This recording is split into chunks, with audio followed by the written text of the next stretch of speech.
Assalamualaikum warahmatullahi wabarakatuh. Salam sejahtera bagi kita semua. Pertama-tama, kami dari kelompok 6 ingin mengucapkan terima kasih atas kesempatan yang telah diberikan kepada kami untuk mempresentasikan hasil kerja kelompok kami dengan tema tablet hisap atau lozenges.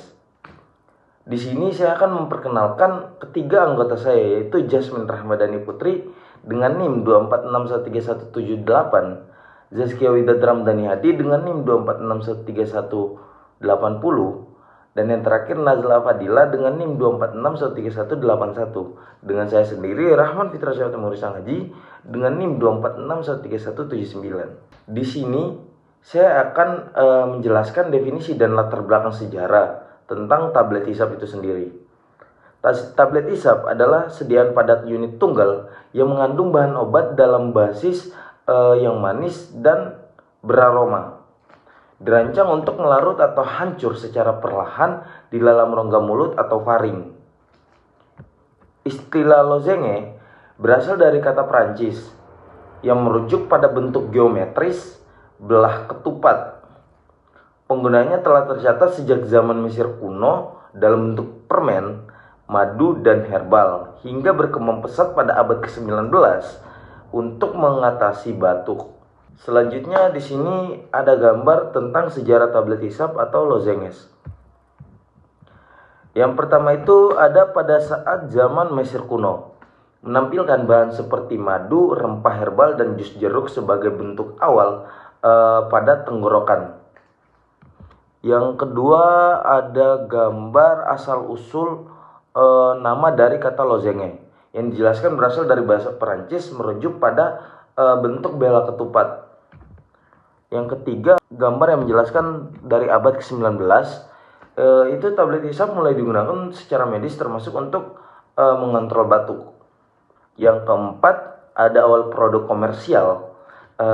Di situ terdapat contoh merek seperti Smith Brothers dan Ludens yang mempopulerkan Chong Drops. Ada juga transisi ke farmasi modern. Produksi mulai lebih terstandar dan masuk industri modern. Di sini yang terakhir itu perkembangan merek terkenal. Seperti Strepsil ditampilkan sebagai contoh evolusi produk dari obat kumur menjadi tablet hisap. Jadi makna umum dari gambar ini yaitu menunjukkan bahwa tablet hisap tidak muncul tiba-tiba, tetapi berkembang dari ramuan tradisional menjadi produk farmasi yang modern, seperti meredakan sakit tenggorokan, membantu batuk dan iritasi, serta tersedia dalam berbagai rasa dan formulasi modern. Di sini juga dalam gambar ini terdapat catatan visual seperti infografik ini memakai ilustrasi sejarah botol obat lama, pabrik modern, dan permen tablet hisap berwarna-warni untuk memperlihatkan perbedaan antara produk tradisional itu dan produk modern itu sendiri. Selanjutnya saya akan menjelaskan tentang proposal nilai terapeutik. Di sini ada keunggulannya yaitu menghindari first pass metabolisme, onset aksi cepat, meningkatkan bioavailabilitas, mengurangi iritasi lambung, cocok untuk anak dan lansia, rasa lebih enak atau meningkatkan kepatuhan pada pasien sendiri. Ada juga keterbatasannya. Risiko tersedak membutuhkan pengawasan untuk anak di bawah 6 tahun. Distribusi obat tidak terlalu merata dan beberapa metode tidak cocok untuk bahan sensitif panas. Selanjutnya saya akan menjelaskan tentang klasifikasi lozenges. Pada gambar ini terdapat permen keras seperti hard candy, campuran gula dan karbohidrat dalam bentuk padat amorf. Ada juga lunak atau soft berstruktur lunak dengan basis PEG, gelatin atau akasia. Ada juga yang kunyah atau chewy, berstruktur kenyal, umumnya disukai anak-anak untuk penghantaran vitamin atau obat. Setelah itu ada kompresi, dibuat dengan pengempaan, cocok untuk zat aktif yang sensitif terhadap panas. Selanjutnya yaitu formulasi dan eksipien. Komponen penyusun tablet hisap atau lozenges yang terdiri dari bahan aktif dan eksipien. Eksipien memiliki peran penting dalam menentukan kualitas sediaan, seperti basis utama yang membentuk massa tablet, bahan pengisi untuk menambah volume, pengikat agar tablet tetap kompak, lubrikan untuk mencegah lengket saat proses pencetakan, kemudian humektan untuk menjaga kelembapan, serta penambahan perasa, pewarna, dan asikulan untuk meningkatkan cita rasa dan daya tarik produk. Pemilihan eksipien yang tepat akan mempengaruhi stabilitas, tekstur, dan kenyamanan saat tablet dihisap. Kemudian, pada formulasi poliherbal menjelaskan tentang contoh bahan herbal yang umum digunakan dalam tablet hisap, seperti jahe yang berfungsi sebagai karminatif dan ekspektoran, licorice sebagai ekspektoran, dan demulsen yang membantu meredakan iritasi tenggorokan. Kemudian cengkeh yang memiliki aktivitas antivirus dan analgesik. Kemudian kunyit yang berperan sebagai antibakteri. Sedangkan madu berfungsi sebagai soothing agent yang memberikan efek menenangkan pada tenggorokan. Kombinasi beberapa bahan herbal ini dapat memberikan efek terapi yang lebih optimal. Kemudian, pada proses manufaktur, terdapat 3 metode pembuatan tablet hisap. Yang pertama, hard candy lozenges, yaitu campuran gula dipanaskan hingga membentuk massa kental, kemudian dicetak dan didinginkan hingga mengeras. Yang kedua yaitu chewy atau caramel lozenges, yang dibuat dengan pemanasan pada suhu sekitar 95 sampai 125 derajat hingga menghasilkan tekstur kenyal. Yang ketiga yaitu compressed tablet lozenges, yaitu metode gempa langsung tanpa proses pemanasan, sehingga lebih sederhana dan cocok untuk bahan yang sensitif terhadap panas. Tablet yang dihasilkan memiliki karakteristik larut perlahan di dalam rongga mulut, sehingga memberikan efek terapi yang lebih lama. Baik, selanjutnya saya akan melanjutkan penjelasan dari teman saya, yaitu tentang proses manufaktur lozenges. Proses manufaktur lozenges yang keempat, yaitu ada soft lozenges. Pada proses pembuatan soft lozenges, tahap pertama adalah pembuatan massa. Seluruh bahan dasar dipanaskan hingga meleleh dan tercampur secara homogen sehingga diperoleh massa yang seragam. Homogenitas ini penting untuk memastikan setiap lozenges mengandung zat aktif dalam jumlah yang sama. Selanjutnya, massa yang masih hangat dituangkan ke dalam cetakan plastik sesuai bentuk dan ukuran yang diinginkan. Nah, setelah proses pencetakan selesai, massa didinginkan hingga mengeras. Selama proses pendinginan, lozenges mengalami proses solidifikasi, sehingga teksturnya menjadi stabil dan siap dilepaskan dari cetakan untuk kemudian dikemas. Khusus pada formulasi yang menggunakan basis potilen glikol atau PEG, cetakan biasanya diisi sedikit lebih banyak atau disebut overfill. Hal ini dilakukan karena massa berbasis PEG akan mengalami penyusutan selama proses pendinginan. Dengan teknik overfill, ukuran dan bobot lozeng setelah mengeras tetap sesuai dengan spesifikasi yang telah ditetapkan. Terus ada polyherbal lozenges. Nah, pada polyherbal lozenges, proses diawali dengan ekstraksi bahan herbal. Tanaman herbal diekstraksi, kemudian disaring untuk memperoleh ekstrak yang bersih. Selanjutnya, dibuat sirup menggunakan gula dan jaggery yang dipanaskan hingga mencapai kekentalan yang diinginkan. Setelah itu, ekstrak herbal dan madu ditambahkan ke dalam sirup sambil terus diaduk agar tercampur merata. Nah, campuran kemudian dipanaskan hingga sekitar 150 derajat Celcius untuk memperoleh konsistensi massa yang sesuai sebelum dicetak. Nah, setelah mencapai kekentalan yang tepat, massa dicetak dan didinginkan hingga mengeras sebagai tahap akhir lozenges dilapisi dengan bubuk gula agar tidak saling menempel selama penyimpanan dan pengemasan. Lanjut ke slide berikutnya, yaitu tentang kontrol kualitas berupa evaluasi fisik dan mekanis. Nah, setelah proses manufaktur selesai, lozenges tidak langsung dipasarkan. Setiap batch produk harus melalui pengujian kontrol kualitas untuk memastikan bahwa produk yang dihasilkan memiliki mutu yang konsisten, aman digunakan, serta memenuhi persyaratan farmakope. Nah, pada slide ini kami akan menampilkan 4 parameter utama yang dievaluasi, yaitu ada kekerasan, kerapuhan, dimensi dan ketebalan, serta variasi bobot. Untuk pengujian pertama, yaitu ada uji kekerasan atau hardness, yaitu pengujian untuk mengetahui besarnya gaya yang dibutuhkan agar lozengs pecah atau hancur.